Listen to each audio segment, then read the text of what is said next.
pagbasa at ingaluin sa Ebanghelyo ni San Marcos, Kabanata 13, talata 33 hanggang 37. Mark 13, 33 to 37. Ito po ang ating Sunday Gospel, no? So sa araw ng linggo, kapag tayo sumimba, yan ang ating maririnig na pagbasa sa ating inang simbahan. So sabi dito mga kapatid ko sa Panginoon, mag-ingat kayo at maging handa sapagkat hindi ninyo alam kung kailan ito mangyayari. Katulad nito, isang taong umalis upang maglakbay sa malayong lupain, ipinabahala ang kanyang tahanan sa mga alipin na binigyan ng kanya-kanyang gawain at inutusan ang bantay pinto na maging laging handa sa kanyang pagdating. Gayon din naman, maging handa kayong lagi sapagkat hindi nyo alam kung kailan darating ang puno ng sambahayan, maaring sa pagdilim, sa hating gabi, sa madaling araw, o kaya sa umaga. Baka sa kanyang biglang pagdating ay maratnan kayong natutulog. Ang sinasabi ko sa inyo ay sinasabi ko sa lahat, maging handa kayo. Mga kapatid ko sa Panginoon, ang mabuting balita ng ating kaligtasan. Sige, minsan pa, palakpakan natin yung sige, pwede na po kayong maupo, mga kapatid ko sa Panginoon. Pasensya nyo na kay nakatuto na Tagalog ngayon ng aking pagpipreach kay lahat ng aking bahagi o pagpipreach ay ina-upload ko po yan sa YouTube. Mga kababayan natin na sa Amerika, Canada, makapanood, makapakinig ng mabuting balita ng ating Panginoon. So yan, may mga hindi ba nakakaintindi dito ng Tagalog? Hindi naman. Kasi kung hindi, sulbaro sa nato sa dunse. Kakasinabota. Amen? Amen. So, ang aking pagbabahagi ngayon mga kapatid ko sa Panginoon sa ating paksang pag-usapan ay sisimulan ko po sa isang kwento. No? May isang tao na pakayaman at nakatakdang bumiyahe papuntang ibang bansa. Dahil ito'y negosyante, mayroon siyang conference na kailangan atinan sa ibang bansa. Kaya magbiyahe siya sa araw na yan. At paglabas niya sa kanyang gate, dahil nga mayaman, may sariling security guard. Pero paglabas niya at bubukas na yung gate, sabi ng kanyang security guard, "Sir, saan po ang punta ninyo?" Papunta na ang airport dahil ako'y babiyahe, pupunta ako ng ibang bansa. Meron akong meeting na atinan doon. Sabi ng kanyang gwardiya, "Ay sir, kung ako sa iyo, huwag na po kayong tumuloy. Kasi po namadini po kagabi, ang sasakyan niyong aeroplano ay babagsak." So nagulat ngayon yung amo niya. So ang ginawa ng taong ito na mayaman, ang amo niya ay nakinig sa security guard. Di na tumuloy, bumalik na sa kanyang bahay. Kinagabihan, nung manood siya ng balita, binalita na yung aeroplano na dapat niyang sakyan ay bumagsak na. At patay ang lahat. Kinabukasan, pinatawag ngayon ng amo ang kanyang security guard. At ang sabi, ito ang iyong sweldo at mula ngayon, di ka na magtatrabaho sa akin. Tanggal ka na sa pagiging security guard. Bakit po natanggal ang security guard?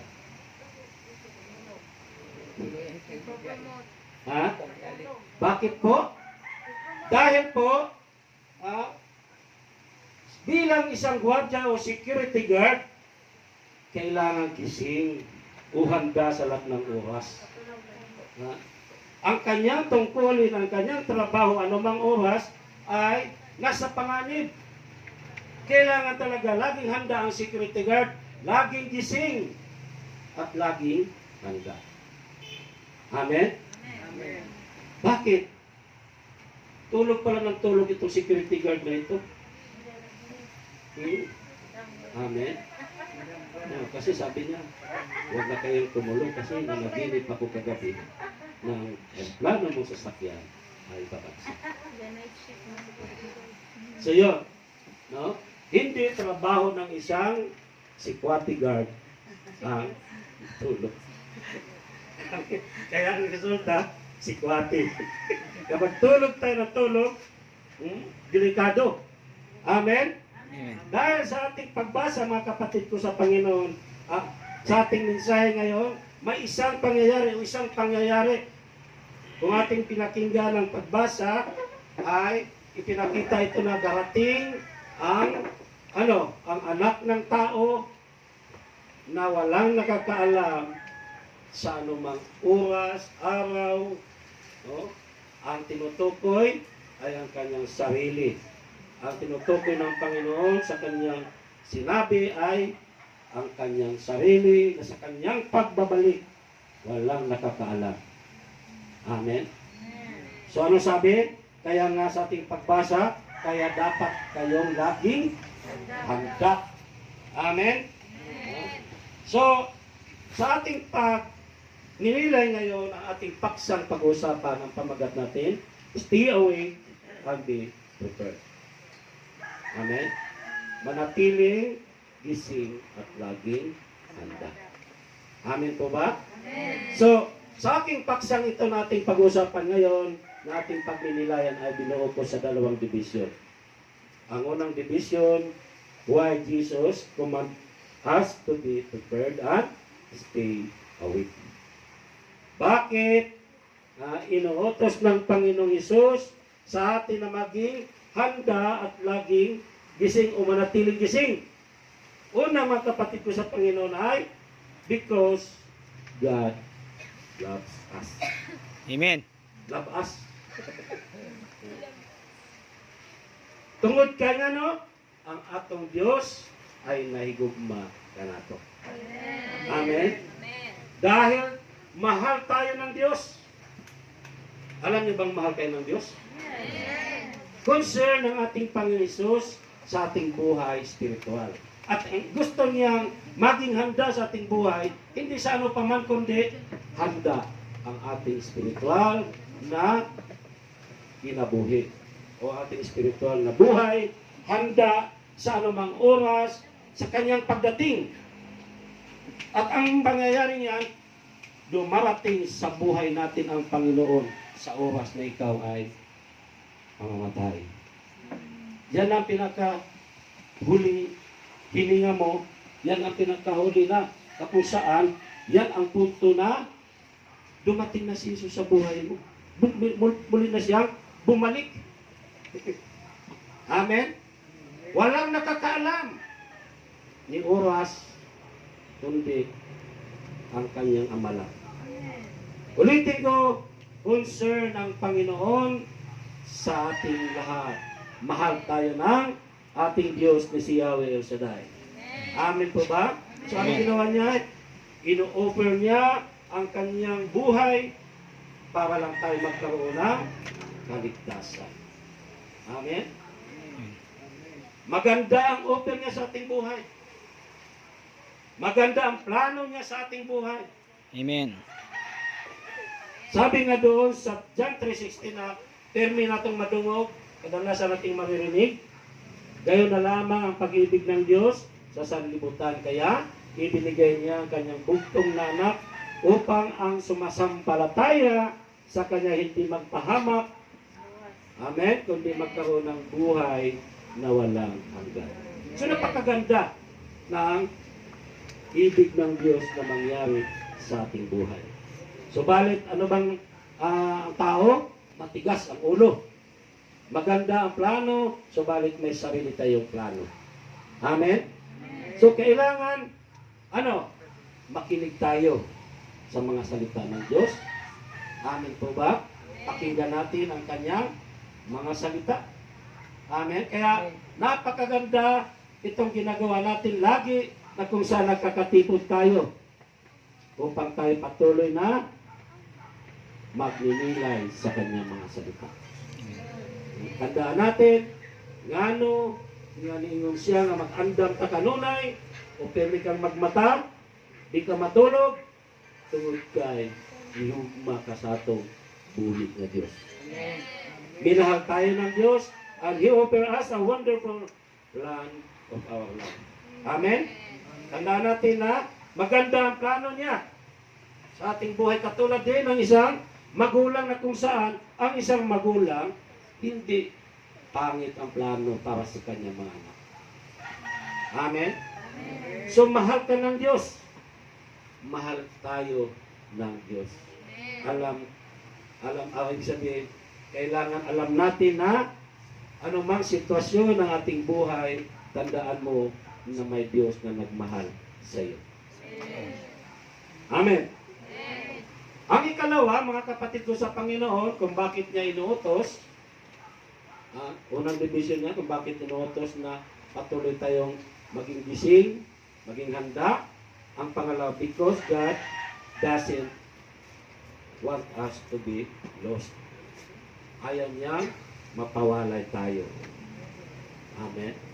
Kasi nga, kapag hindi handa ang ating espirituhanong kinabuhi, ang ating spiritual na buhay, kapag hindi handa ito, kapag dumating na ang takdang tayo ay mawala na sa mundong ito, ay saan ba tayo pupulutin? Dahil ang ating pagbasa, mga kapatid ko sa Panginoon, tungkol ito sa pagdating natin sa kabilang buhay. No, darating ang Panginoon na kung saan wala nakakaalam. O totoo yan, yung sinasabi ko na kapag tayo namatay, yun na yan ang pinaka pagdating o yun na ang oras na dumating si Jesus sa ating buhay. Kasi wala na eh. Amen po ba? Wala ka na pwedeng gawin kung ano yung ginawa mo, buhay ka pa, yun na talaga diyan ka huhusgahan. Di pa man siya bumalik yan, o di pa man na dumating yung araw na sinasabing mula sa kalangitan, bababa siya kasama ang mga anghel. No? Talagang yun ang sinasabi na muli niyang pagbabalik. Pero pag namatay tayo, parang gano'n na rin yun. Na dumating na siya sa ating buhay. Kasi wala na tayong magawa pag namatay tayo. Di na tayo pwedeng baguhin yung mga ginagawa mo, mga kabulastugan mong ginagawa, yung mga pandarayan mong ginagawa sa kapwa mo. Wala na, hindi na natin pwedeng pagsisihan yun. Amen? So yan po mga kapatid ko sa Panginoon, because God doesn't want us to be lost. Ayan niya mapahiwalay tayo. Kaya nga ipinakita sa Biblia, o makita natin, o mababasa natin sa Biblia na may isang daang tupa na nawawala, may isang daang tupa, may isang nawawala, iiwan mo na pangsamantalaang siyam na po siyam at hahanapin ang isa. Bakit niya hanapin? Dahil sa pagmamahal niya sa lahat. Amen? Isa man niyang nawala, isa man niyang napawalay, hahanapin. Iiwan mo na pangsamantala ang siyam na po siyam. Amen po ba? So saan makikita yan? Luke 15:4.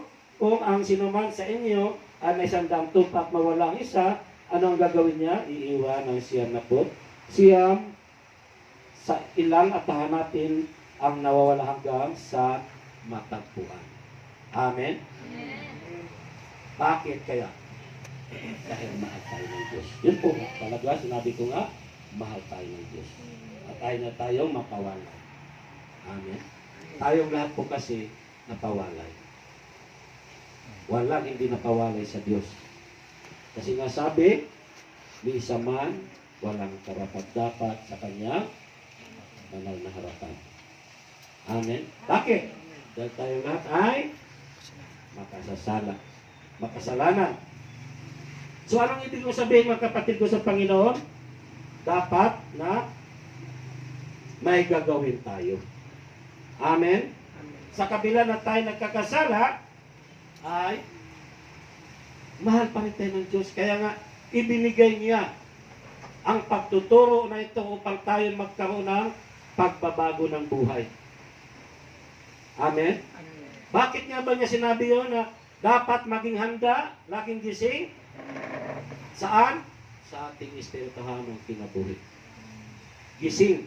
Kumbaga sa ano, nag-aalap, nagsiga, di mamatay-matay.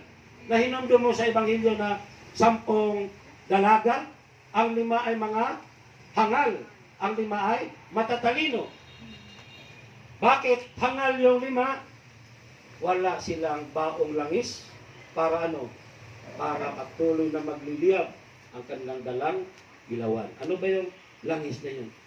Sa ating buhay, yung mga salita ng Diyos, yung pananalig natin sa Diyos na patuloy na nag-aalap. Yung langis na yun ay ang mga salita ng Diyos na nagbibigay patuloy ng alap ng ating puso, patuloy na nag-aalap kung sa ilaw pa nagsiga. Amen? Bakit? Daghan kayo o ang dami sa atin na nanglalamig. Amen. So kailangan na pag-alabi natin. Amen po ba? So tayong lahat ay nagkakasala. Amen? Sinong walang kasalanan? Tayong lahat. Kaya tayo napapawalay. Bakit? Dahil sa ating mga ginagawang pagkakasala. Sabi doon sa Isaiah 59:2,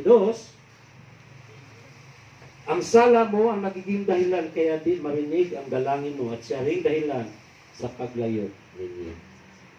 Amen?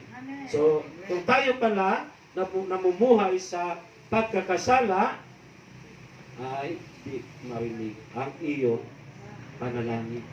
Maski usaon ni mong pangamuyo, maski usaon na tuglod-lod, wa gihapoy dito. Di marinig ng Diyos.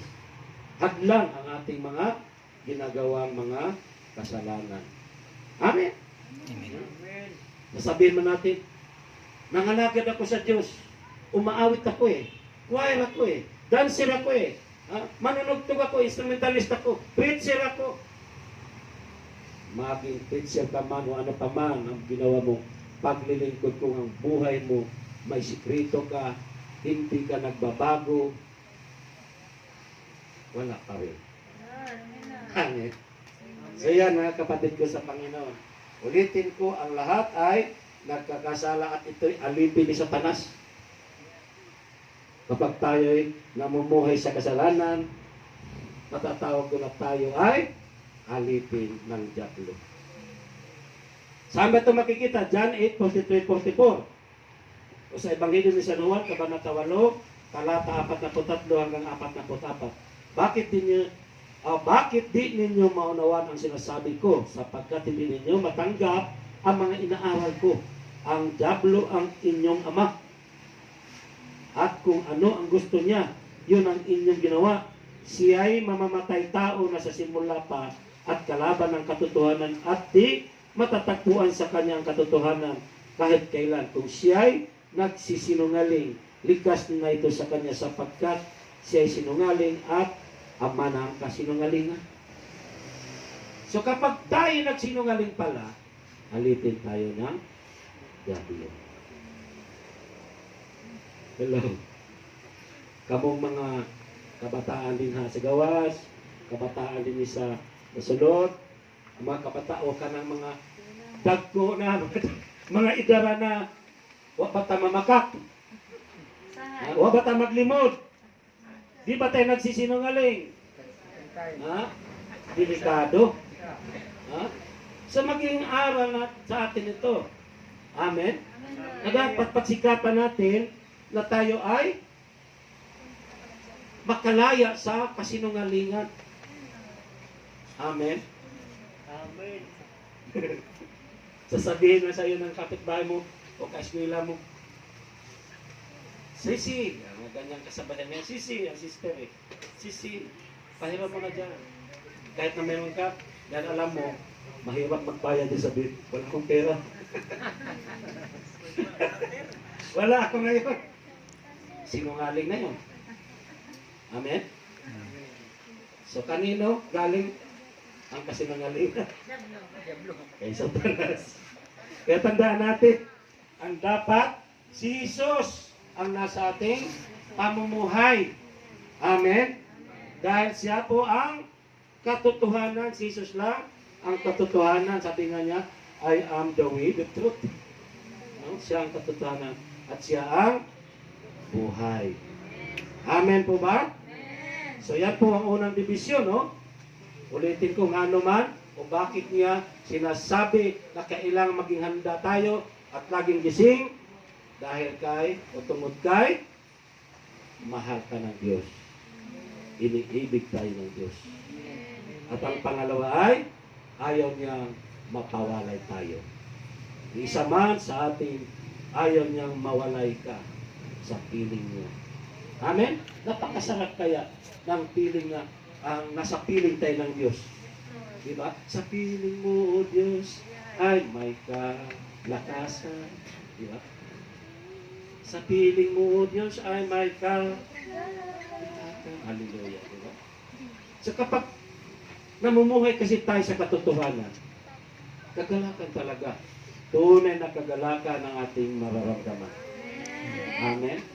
Kung makagawa nga tayo ng kabutihan, yung totoo, yung kabutihan na ginawa natin sa ating kapwa, na totoo ha, hindi yung pagkukunwari kabutihan. Kagalakan ang ating nararamdaman. Kapag may natutulungan tayo. Amen po? Amen. So pangalawang division mga kapatid ko sa Panginoon, sa ating paksa ngayon, in what way to be stay awake and always prepared. Sa paanong paraan tayo manatiling gising at laging handa. So may paraan. Amen? May paraan upang tayo'y o atong espirituhanong kinabuhi ay handang permi. Amen? In what way to be stay awake and always prepared? Una, na dapat natin gawin ang pamamaraan ay open your heart. Buksan mo, ablihan mo, buksan mo ang iyong kasing-kasing. Amen? Amen? Buksan ang iyong puso. Paano pagbukas? Buksan mo na, tanggapin yan. Tanggapin sa puso natin ang Panginoong Hesus. Tanggapin sa puso natin ang kanyang mga salita. Ang kanyang mga itinuturo sa atin na dapat magrima ito sa ating mga puso upang anuman ang mga sitwasyon na dumarating sa ating buhay ay hindi tayo mapintal, hindi tayo madadala. Amin na manatili tayong matatag. Gising ka. Gising na gising. Nag-aalat ang iyong pananalig pananampalataya. Open your heart. Buksan mo ang iyong puso upang ilabas ang mga basura niyan. Amen. Ano ba yung mga basura na sa ating kasing-kasing sa ating mga puso? Ha? Ano yung PGH na yan? Kabisado. At galit tinanakit. Ha? Marami pa, hindi lang yan. No? Hindi lang yan. Pagka mainggitin, pagka mataas ang kalooban, kayabangan, insecurities. Amen. Daghan kayo. Daghan kayong mga basura sa atong kasing-kasing. Kaya ablihan na atong kasing-kasing. Parang sa pag-auso na nimo. Ha? Huwag mo nang kunin uli yan. Ilabay na nimo dito. Sa angay nga niyang paglabayan. Ha? Itapon na natin yan sa basurahan. Huwag na nating pulutin. Amen. Bakit? Kailangan buksan nating puso para nga makalabas yung mga nasa loob ng mga hindi mabubuti. At anong ipuli? Ang ipalit mo? Ang mabubuti. Walang iba ang mga salita ng Diyos. Dahil kapag ang ating puso marumi, hindi makapanahan ang Espiritu ng Diyos. Amen? Amen. Hindi makapuyo sa imong kasing-kasing ang Espiritu ng Diyos. Musod na siya, kaya lang, kuto ba siya sa pultahan? Paglili niya, uy, mahua. Wak man, bubuhi ang basilyas yan. Pero mo, kakatag man, nagkalat ang dumi. Ikaw ka, pagsuli mo, dito ka kasuta yan. Muatras ka, muok-ok. Uurong yung naramdaman mo. Excuse me. Uurong yung naramdaman mo. Bakit? Dahil sa dumi. Ganyan din ang Espiritu ng Diyos. Hindi siya makatatagal. Kahit ikaw, ina, kayong mga ina, papasok kasi ng kwarto o sa kwarto ng mga anak mo na hindi naglilinis. O, ang baho naman ng kwarto nito. Di ba? Sino ang mga anak dito na naglilinis ng kanyang kwarto? May sariling kwarto ba? O wala, sa sala lang? Kasi hindi lahat may kwarto, no? May sariling kwarto ibang lahat. No? Pero yun yung binigay kong halimbawa ay totoo po yan, mga kapatid ko sa Panginoon. So, buksan natin ang ating mga puso, tanggapin natin ang mga salita ng Diyos. Amen po ba? Amen. Yan po ang una na dapat natin gawin upang maging handa tayo o patuloy na maging gising tayo. Amen. Amen. Ang pangalawa ay pray without ceasing. Amen. Pag sinabing pray without ceasing, laging manalangin. Yan, tama yung ginagawa ninyo, mga kabataan dito sa Hagna.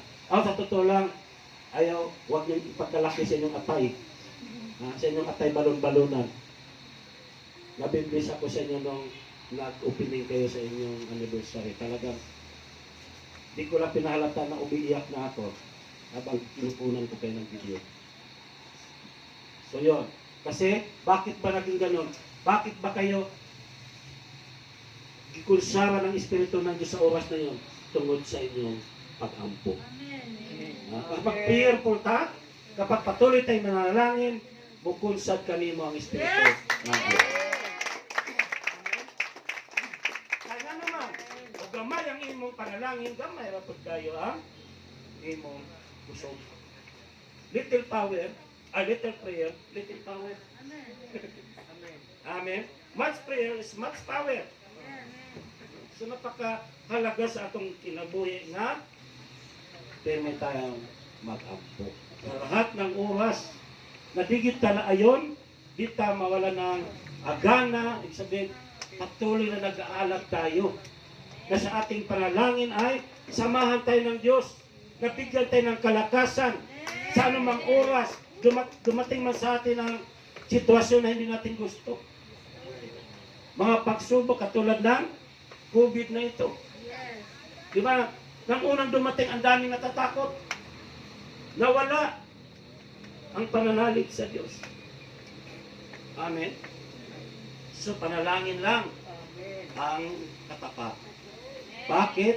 Napakahalaga. Dahil ang panalangin ay pakipagrelasyon natin sa Diyos. Amen.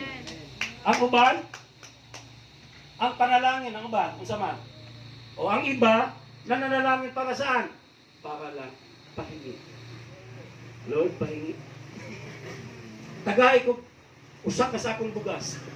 Tagay ko, sakyan na nga, Fortuner, na natanan. Tagay ko, mansion, answer prayer. Pero asa man Lord, nangayon pagyapon. Mangayon pag-usak ka mansion. Tagay ko, gwapa na maging asawa o uyab. Gwapong uyab. O, anak, binigyan. Hindi ka pa maglayang uyab. Wa man makontinto sa usa ka uyab. Amen? Wa makontinto. Nangayo pagyapon. Ang pagpipray nato, dili na pangayo. Ang pagpray ang na buhaton nato, o gagawin natin ang pagpipray dahil mahal mo ang Diyos. Amen. Gusto mong mapalapit sa Diyos. Kaya ka na nanalangin, gusto mong maging maganda ang relasyon natin sa Diyos. Hindi lang pagdahig, kundi tayo ay nakipagrelasyon sa ating Diyos. Pareho ba sa usa ka inahan o anak? Ang anak, mudo sa iyang inahan. Mugakos, mami, buhaw-kaw. No? Ang pangayo, uhay naman to, di ba? Kaya mayroong ganyang anak, matagay ko. Kung sa may buhaton sa inahan, sa bahay ng bata, ako na pangayon, sa kalang uduol na ako.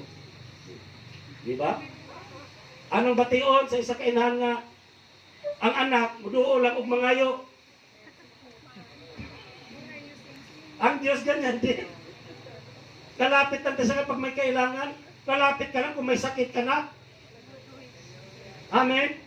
Kung kailan nagkakasakit ka ng cancer na, o ano pa namang klaseng sakit yan, saka ka pala nagkukumahog, na ano, lalapit at lalapit ka sa Diyos. Makipagkubilan ka pa, Lord, pagalingin mo ako, dahil kapag pinagaling mo ako, maglilingkod ako sa iyo. Okay din naman yan. Tama rin yan. Pero, kung kailan natiguan ka, saka pa ka lang maglilingkod sa Diyos. Kaya tama yung may mga kabataan, karon pa lang, naglilingkod na sa Diyos. Amen. At dalangin ko na kayo ay hindi na matokso sa mundong ito. Amen. Kasi grabe ang dikta ng mundo. Kapag hindi tayo nag-iingat, cellphone lang, matangay ka sa tukso. Pupunta ka doon sa mga TikTok, mga siksi-siksi, sumasaya-sayaw. Iba-ibang mga challenge. Wybra challenge. Oh, kung ano-anong challenge sa TikTok. Oh. Diba? Ang tukso nandiyan dyan, kaya na kayo dapat talaga tama at tuloy-tuloy kayong magpipray. Hindi lang dito sa gawain. Dapat sa sarili nating tahanan, bago matulog, bago kumain, bago umalis, panalangin. Amen po ba? Amen. So, kinahanglan ang patuloy na panalangin. Pray without ceasing. Amen. Ang pangatlo na dapat natin gawin, living like Jesus. Amen? Kasi, anong connection? No?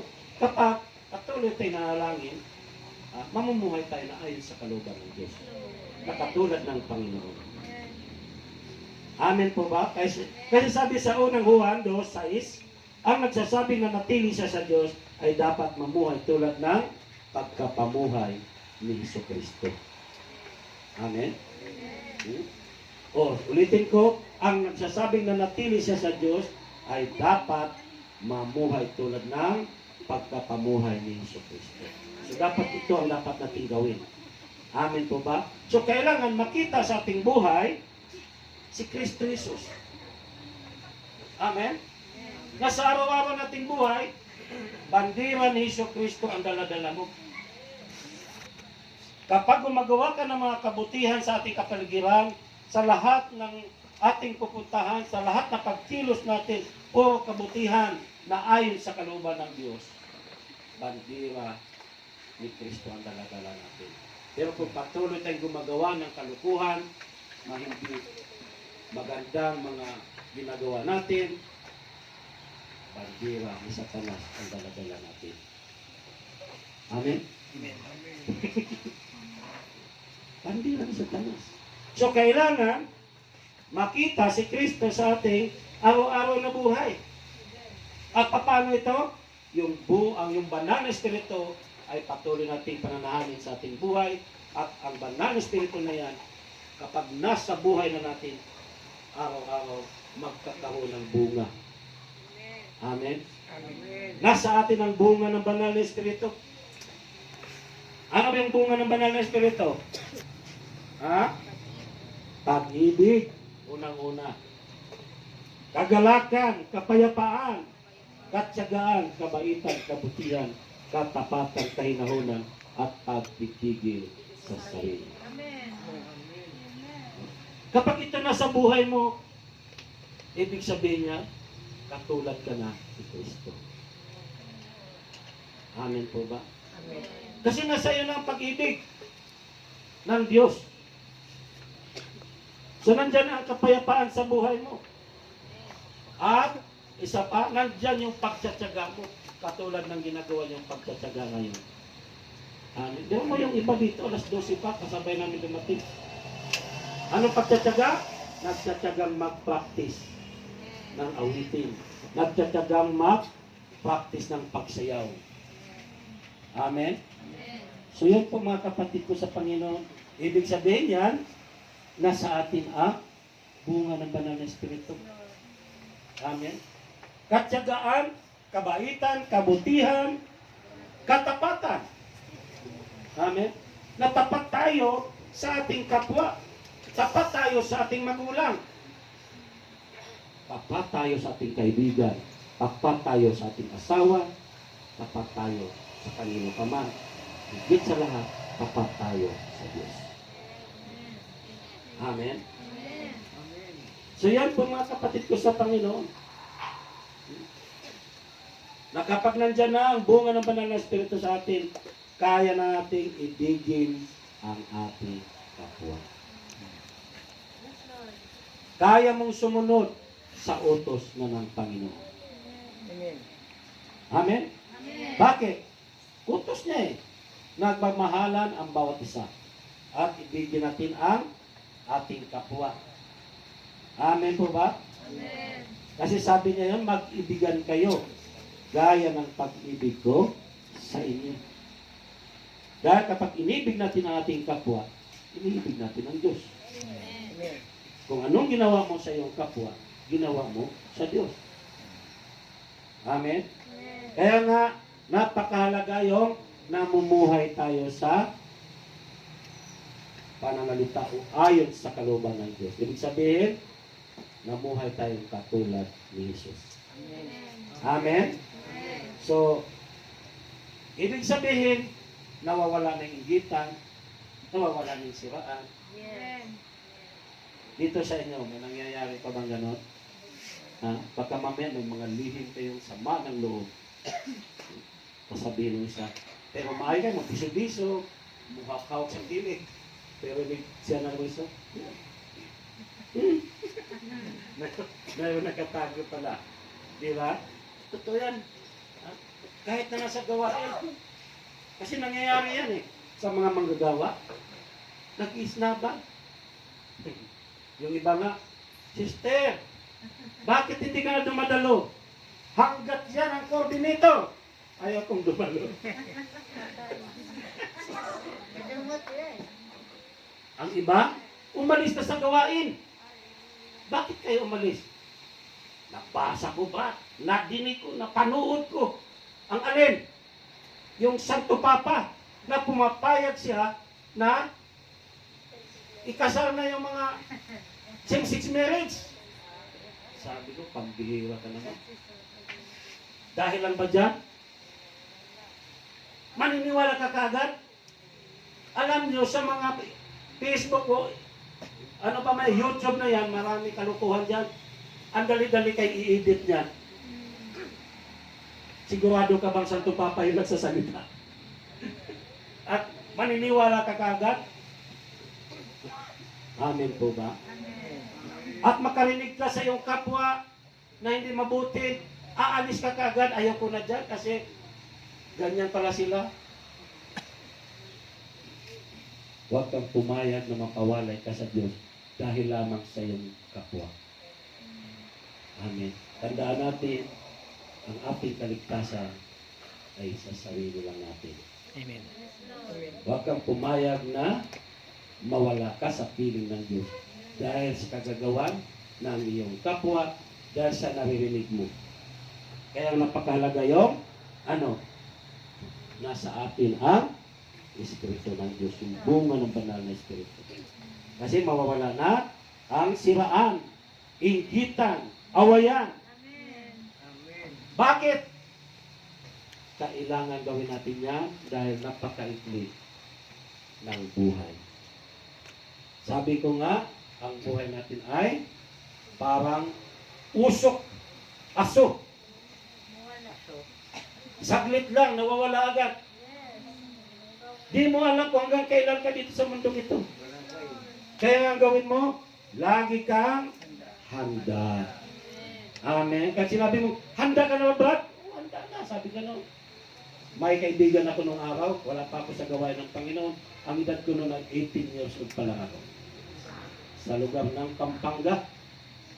May kaibigan ako na babae na anak nung aking kaibigan din.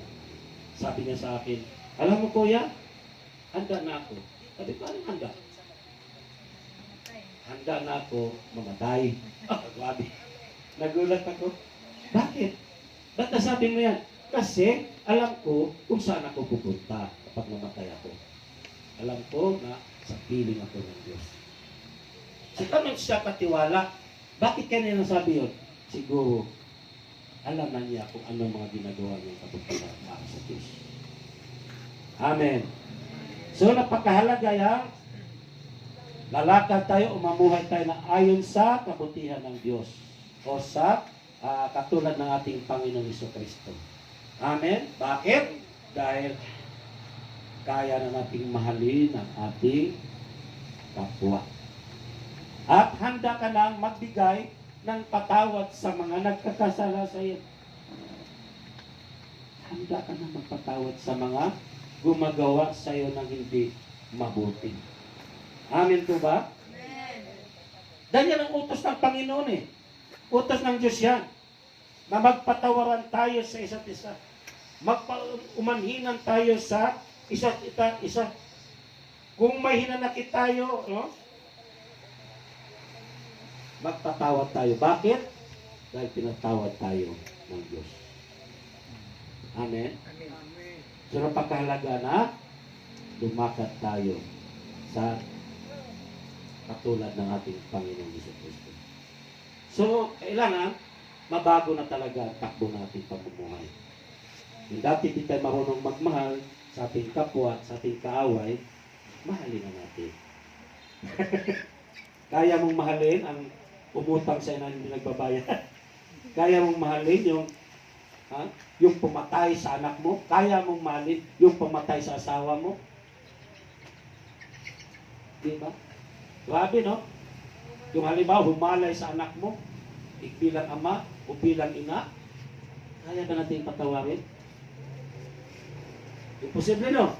Subalit kapag naghari na si Kristo sa ating puso, kaya natin patawarin.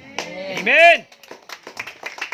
Sabi nga, mahalin mo ang iyong kapwa. Diba? Narinig niyo yung kanta niya? Huwag kang mag-isip na masama. Inggitan ay alisin. Utos ng Diyos ang tuparin. Bakit ba mayroong tao na napakatigas ang ulo? Hindi niyo ba narinig yung kanta na yan? Matagal ng kanta yan, nung araw pa. Hindi ko sarili gawa. Baka sabihin niyo, gawa-gawa ko lang yung kanta. Kanta yan nung araw. Kung saan napakaganda. Bakit? Huwag daw tayo mag-isip ng masama. Mahalin mo ang iyong kapwa. Bakit ba mayroong tao na matitigas ang ulo? Amen? Maraming tao matitigas ang ulo. So, anong ibig kong sabihin? Huwag matigas ang ating ulo. Amen po ba? Anong ibig kong sabihin? Accept Jesus as a Savior in our life. Amen? Amen. Tanggapin si Jesus bilang tagapagligtas ng ating buhay. Amen po ba? So, kapag tinanggap natin, anong ibig kong sabihin, mga kapatid ko sa Panginoon? Kapag tinanggap natin si Jesus sa ating buhay, ibababa tayo sa ating trono. Kasi tayong lahat, may kanya-kanyang trono. Diba? May trono tayo. Yung nga, ang trono ng kataasan ng loob, yung kayabangan, yung sinasabi nyo kanina, yung PGH, trono yan. So kapag tinanggap natin ang lubusan si Kristo Jesus sa ating buhay, kaya nating iwanan niya ang trono na yan. Dahil, sabi nga, magpakababa kayo kasi ang mga taong nagpakataas ay ibabagsak. At ang nagpakababa ay itataas. Amen po ba? Amen. So kapag naalis natin ito sa ating buhay, ano mangyayari? Makakapasok tayo sa kaharian ng Diyos. At makakapasok si Jesus sa ating mga puso. Amen? Ang kanyang espiritu ay patuloy na manatili sa atin. Amen? At kapag patuloy tayong namumuhay na ayon sa Panginoong Hesukristo, ang ating pananalig ay manatili. Amen? Manatili ang ating pananalig. Na anuman ang mga sitwasyon katulad ng share kanina, no? Na walang bugas, no? Totoo yan. Na kapag panghawakan natin ang pangako ng Diyos na wala siyang lingkod na pinabayaan, darating talaga ang biyaya ng Diyos. Darating talaga ang tulong ng Diyos. Amen? So kapag may pananalig tayo, wala tayong takot. Di na tayo mahadlok nga magutom. Kasi kahit na wala kang pagkain, kapag may pananalig tayo sa Diyos, pakiramdam mo busog ka pa rin. Busog ka pa rin. So mawawala ang ating takot, pangangamba, na patuloy tayong nakikinig ng salita ng Diyos. Itong nangyayari ito, pandemic, ang daming mga tao na ginawang dahilan ng pandemic. Pamakais-Diyos upang hindi makaltasan ang kanilang mga anumang pag-aari nila, salapi o ano pa man. Sasabihin, but di mo na tayo magbubukas ng gawain, di mo na tayo mag-ano ng gawain. Bakit? Mahigpit dito sa amin. Ayaw pumayag dito sa amin ang aming barangay captain. Ayaw pumayag ang aming pare. Nakausap mo na ba ang mga sinasabi mo? Diba? So bago tayo magsalita na mahirap, mahigpit, usapin mo na natin. Amen. Katulad ng amin mga kapatid ko sa Panginoon. Kasi November, sa 3rd Monday ng November, laging anniversary ng aking chapter na pinanggalingan sa Tansa Nabotas, Manila. Sabi na aking sister wife, paano ba yan pa mag-anniversary na tayo? So tapos na itong anniversary nito, no nakaraang Lunes. O bago yon, mga ilang linggo, isang buwan pa bago dumating, nagkausap kami ng sister wife. Sabi niya, ayaw ng pare, mahigpit na pinagbabawal sa simbahan. Sabi ko sa kanya, mag-anniversary kayo. Ang gawin ninyo, ilan na naman kayo mga manggagawa, nasa 20 lang naman kayo lahat, mag-anniversary kayo at doon gawin sa ating tahanan. Sabi ko sa kanya, oo nga, sabi natin, sister. Pero, ipaalam mo pa rin sa pare, ipaalam mo pa rin sa barangay chairman. So, yun ang ginawa nila. Pumayag ang barangay chairman, pumayag ang pare na doon sa aming tahanan gagawin. Subalit, iba ang plano ng tao kaysa sa plano ng Diyos. Yung 13 lang na plano, na sila-sila lang, dumami, umabot ng 50 katao. Napuno yung gawahin namin doon sa Manila. Kasi, nabalitaan na mag-anniversary. So, pumunta ang mga kapatiran na uhaw sa salita ng Diyos. Anong ibig kong sabihin? Kapag uhaw ka sa salita ng Diyos, gagawa ka ng paraan, kikilos ka para matugunan yung pagkauhaw mo sa salita ng Diyos. Dito sa Bohol, noong nagla-live ako permit, sa FB noon, na hindi pa kami pinagbabawalan na mag-live, makikita ko yung komento. Uhaw na uhaw kami ng salita ng Diyos, brad. Sa pinipiin ko naman, di magbukas na tayo dyan, magsimula na tayo dyan. Sabi naman, mahigpit sa amin. Yun nga, mahigpit daw. Mahirap daw. Sabi ko, paano matugunan yung pagkauhaw ninyo kung di kayo kikilos? Paano matugunan ang pagkauhaw natin sa salita ng Diyos kung hindi tayo gagawa ng hakbang? Isang example ng mga kapatid ko sa Panginoon, uhaw na uhaw ka di ka kikilos, di ka hahakbang para pumunta doon sa gripo, para kumuha ng tubig. Paano makakalapit siyang baso na may tubig para mainom mo kung di ka gagawa ng hakbang? Kung di ka kikilos, makakainom ka ba? Di ba? Simpleng ilustrasyon na po yan mga kapatid ko sa Panginoon. Na kung uhaw na uhaw ka sa salita ng Diyos, gumawa ka ng paraan. Gumawa tayo ng paraan, kaya mapalad kayo ng dito sa agna. Gumawa kayo ng paraan upang magkaroon kayo ng anniversary dito. Amen. Amen. Ginawa ninyo ang karapat-dapat na gawin.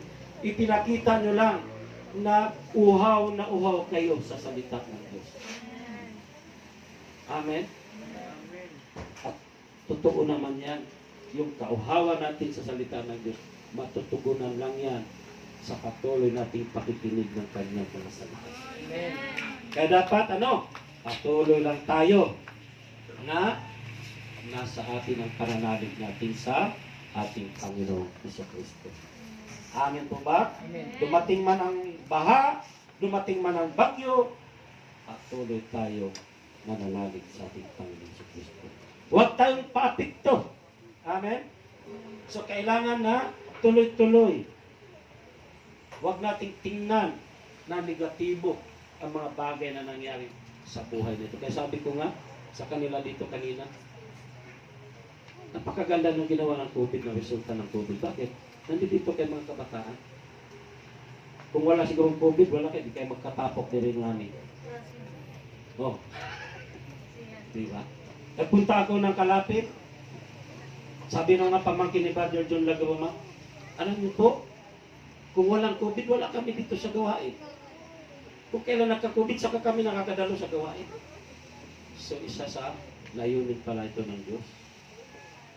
Amen. Kaya lang yung iba, sa katigasan ng ulo, sinasamantala ang COVID. Ginagawang negosyo. Ngayon, ang PCF, 60 pesos na lang sa Manila. Lugi na sila. Ginagawang negosyo. Wala ka naman COVID, idedeklara kang COVID. Totoo hindi? Maghinanakit ang pamilya. Dahil kapag namatay ka sa ospital, idedeklara kang COVID, pagkatapos ilubong ka na. Sumakit. Pagkatapos yung resulta, oh, negative. Takot ang anak. The damage has been done. Wa na. Wa na ka makalamay sa iyong mahal sa kinabuhi. Gilubong na. Yan, negative man. Diba? Nga nung dideklara man na tubig, na may bagyo. Kaya nga, bumabagyo ng gusto sa buhay natin. Yung mga bagyo na yan, unos yan, baha na yan, nangyari, ipinakita ng Diyos yan sa atin na dapat tayo pakatotoo na tayo, na magbago na dapat tayo lubusan. Noong una, ang mga tao nagkakahiusa sa pag-pray, na mawala na ang COVID, pero nung bandang ulit, sinasamantala na ng iba. Dumating yung yung iba, hindi nakadawat. Tinakpong ng mga NGO. No? Tinakpong. Pinili kung sino yung bibigyan. Yung mga kamag-anak unang-una. At binibigyan. So ano nangyayari? May kaparusahan. Kaya nga, di tayo nakakaiwas sa mga kalamidad. Pagbaha. At pag mayroon man gumagawa ng kasalanan sa isang sambayan, yung mga hindi nakagawa ng kasalanan, damay. Sa isang bayan, may mga taong masasama dyan, damay. Lahat. Amen? Ang isang halimbawa lang yan, si Jonas, na inutusan ng Panginoon na pumunta sa Ninive. Nisupak si Jonas, tumaliwas, no? Iba ang pinuntahan ni Jonas. So ano nangyari? Binagyo. Damay ang mga walang ginawang kasalanan. Kaya pag may kasama tayong gumawa ng pagkakasala, damay ang mapuputi. Pero kung tayo naman, nanatili tayo may paniniwala sa Diyos, patuloy kang pinanghawakan ang salita ng Diyos o ang pangako ng Diyos, hindi ka masasama. Amen. Hindi tayo magkakasama doon. Bumahaman yan ang kapaligiran mo. Buhay ka. Pangako ng Diyos yan eh. Aking ililigtas ang tapat sa akin. Diba? At iingatan ko ang sinumang tao ako'y kikilangbing. Pag sila'y tumawag, laging handa ako na sila'y pakinggan aking sasamahan. At kung may hilahin ay sasakuluhan. Aking ililigtas at ang bawat isa ay pangalanan. At ano pa? Mahabang buhay. At nakatitiyak na tatamoy ay kaligtasan. So ano pang ikatakot natin? Matatakot tayo kung may mga sarili tayong ginagawa hindi alam na ating kapwa. Ano ibig sabihin? May sikreto tayo. May tinatago tayong mga kalokohan. Dapat matakot talaga tayo. Bakit? May kaparusahan ang bawat ginagawa natin mga kasalanan. Amen. Amen po ba? So, yan mga kapatid ko sa Panginoon. Ang dapat natin gawin para lagi tayong gising, mamuhay tayong katulad ni Kristo. Amen. Amen. So yan mga kapatid ko sa Panginoon, na ang pananalig natin ay magbibigay sa atin ng awareness sa ating buhay spiritual. Magbibigay na tayo handa sa anong mga darating pang mga pangyayari. Amen po ba? Amen. So magkaroon tayo ng spiritual awareness. Maging aware tayo sa ating buhay spiritual. Amen po ba? So yan po ang dapat natin gawin. No? So ulitin ko, mga kapatid ko sa Panginoon, natin paksa ay stay awake and be prepared. Always prepared tayo sa lahat na pangyayari sa ating buhay. At ang bagay na yan ay tungkol sa ating buhay spiritual. Amen po? Ha? Napag mo ba diya? Ngit-ngit naman lagi doon. Saan mo mabasa diya? Alas 6 na. Mamuli na ta. So ulitin ko lang. No? Why Jesus command us to be prepared and stay awake? Because God loves us. Amen? At pangalawa na dahilan ay because God doesn't want us to be lost. Ayaw niyang mapapawalay tayo. Yan pong nakapaloob yun sa unang dibisyon. At ang pangalawang dibisyon natin ay paano ang pamamaraan upang manatili tayong gising at laging handa. In what way to be stay awake and always prepared. Una ay open your heart. Buksan ang atong mga kasing-kasing. At ang ikadua, pray without ceasing. Ang ikatulo, living like Jesus. Amen po ba? So manindog na tanan, mga kapatid ko sa Panginoon. Ipikit natin ang ating mga mata. Itaas ang inyong mga kamay. Tanda ng pagsuko natin sa Panginoon. Maging aware tayo sa ating buhay spiritual. Inuulit ko. Kung mag-ingat tayo at maging handa lagi kung kailan mangyayari sa ating buhay ang itinuturo sa atin ng Panginoon. So, gusto ng Panginoon na tayo ay magkaroon ng kaligtasan. Kaya, ibig niya maging handa tayo lagi sa ating buhay spiritual. Bakit? Mahal na mahal tayo ng Diyos. Amen? So, ganun kadakila ang pag-ibig ng Diyos sa atin. Kaya, mga kapatid ko sa Panginoon, upang hindi masayang ang pag-ibig ng Diyos na ibinigay para sa ating buhay, magbago na tayong lubusan. Ha? Baguhin na natin ang takbo ng ating pamumuhay. At wag na bukas ang pagbabago, kundi ngayon na, kapatid. Dahil baka hindi mo na mag-isna ng bukas. Ngayon na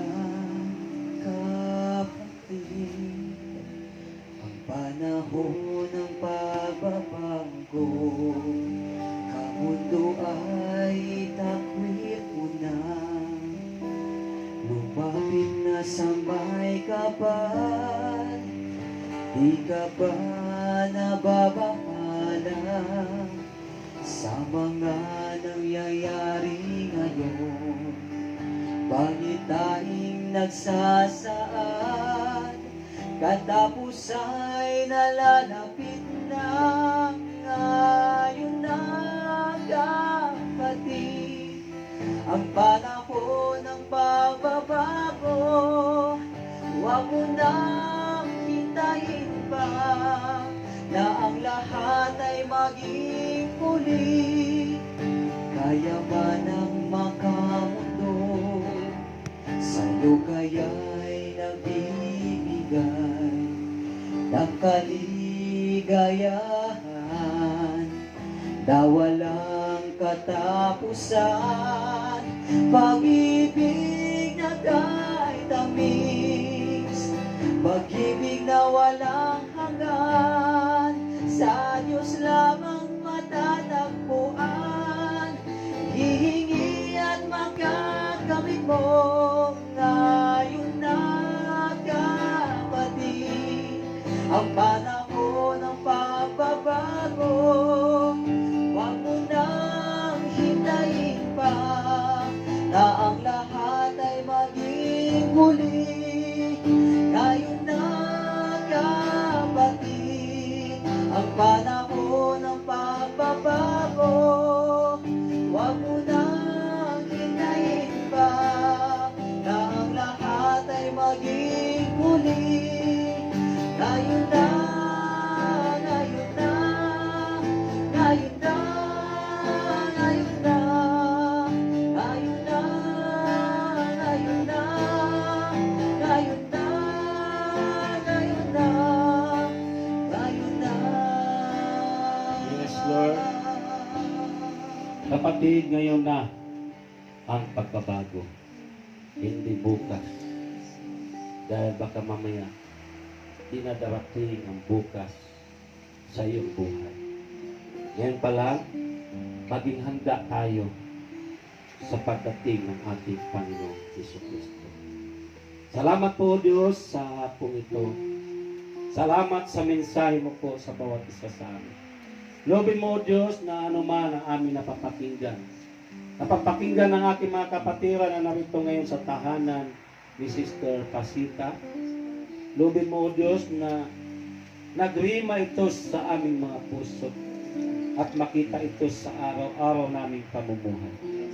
Pagpalain mo kaming lahat, O Diyos.